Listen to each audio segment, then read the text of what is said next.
Here we are going to demonstrate how to do a t-test or single sample mean, because the reason for a t-test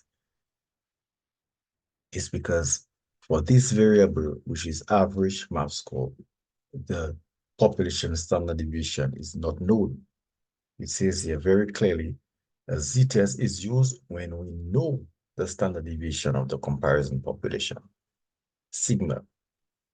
A t-test is used when we do not have that information and must estimate the standard deviation from the sample, that is S. Okay, sample standard deviation. So therefore now, to test this hypothesis, which is saying that the population mean is not equal to a certain value, talking about the average score of the math students, we have to use a single sample t-test. Now, let's access the data. Let's go to the questionnaire and go to the questions. We're talking about the math score. Here it is. On average, what is your score? And if you go to responses, if you go here to the apps, it will give you the option to download the data in a CSV format of Excel, or you can view in Google Sheets. And here is the data on score, average score, and we copied and pasted this in a separate worksheet. Here it is, to tidy up the data so that we can make use of it. Here it is, math score. Here it was before, and here we tidied it. Nice single column values. So now let's access the online calculator for single sample t-test. So you just type t-test single sample calculator, and several came up, and we just clicked on the statistics kingdom, which is a little bit more user friendly. Okay, so we need to state the tail. So the tail we are using here now is a two tail. Okay, so it comes by two tail by default, so we leave it. The hypothesized mean.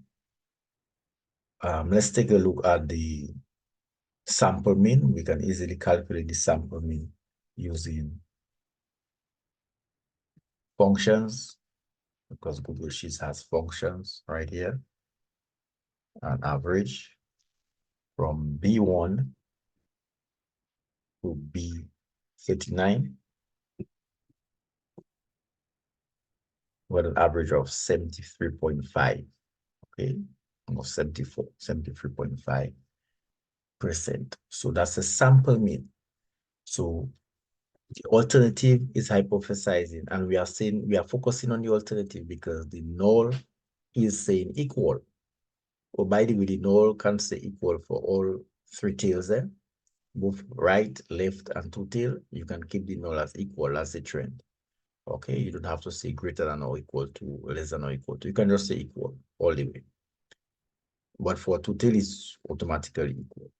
So the mean is saying that the null is saying that the mean is equal to. The question is, what is the average score? And the null is saying, well, null is responding by saying, well, the mean is equal to a certain value. The alternate saying the mean is different from a certain value.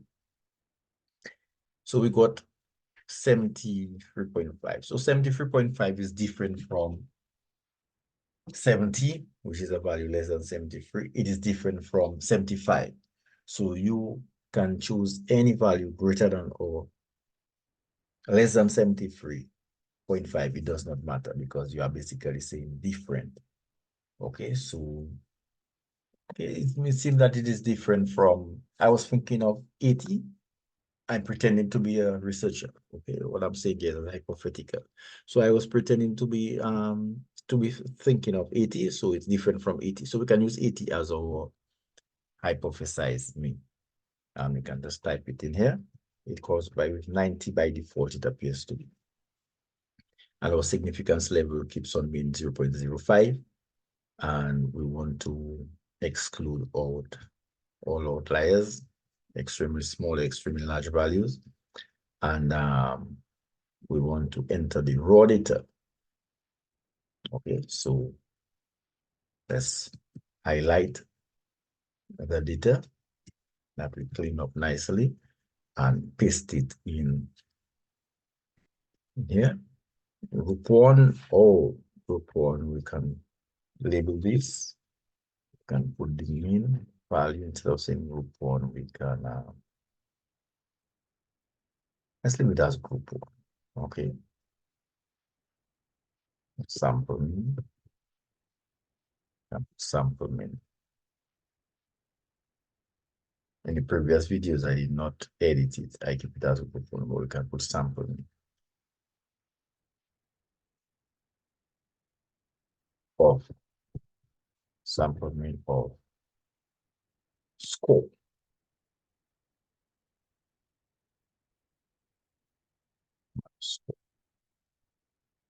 Okay, let's calculate.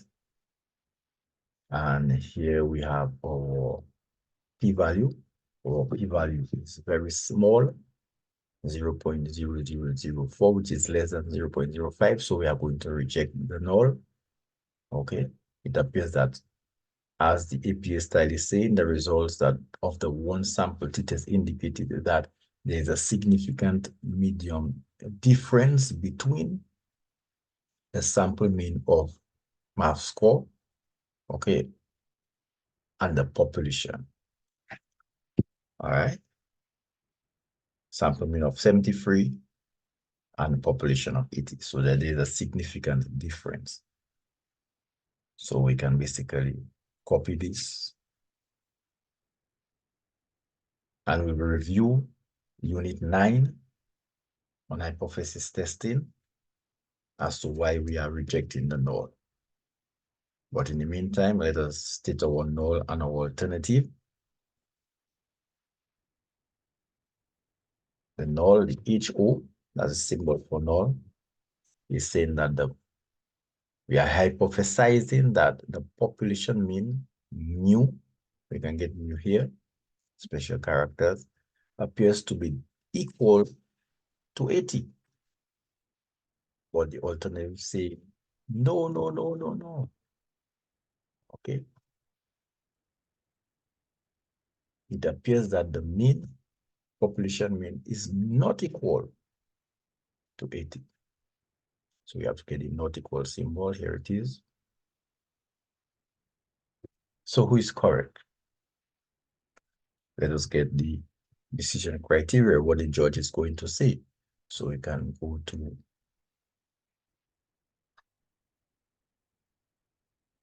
weekly notes number 9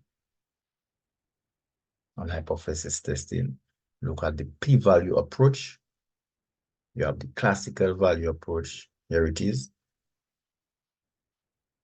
commonly known as the critical value approach, and you have the p-value approach.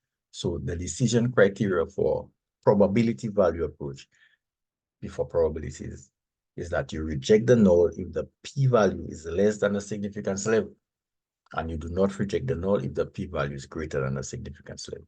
So our p-value is 0.000489, so it is less than the significance level. The p-value of 0.000489. So just adding a little bit to the APA style. It's less than the significance level. But this is an academic exercise. We are learning the concept. So as much information we can put is welcome. So now the symbol for significance level, the international symbol for significance level is alpha. Alpha probably because significance have an A in it and everything else must have been taken. S is for sample standard deviation, I is for imaginary, G for gravity, N for sample size, A for frequency, C for constant, okay, T for time, I guess. So we use the Greek version of the significance level of how much? 0.05. You can use a different significance level. You can use 0.001. Okay, here we have, by default, this is using 0.01. You can use 0.001. You can use 0.01. You can put 0.025. Okay, you can use different significance level. And yes, so therefore now,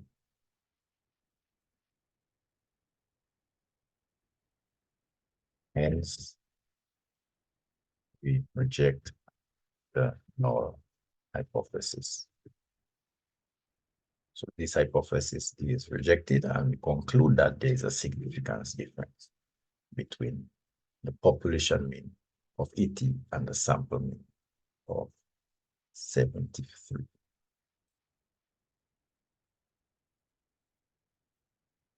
Population mean appears not to be equal to 80.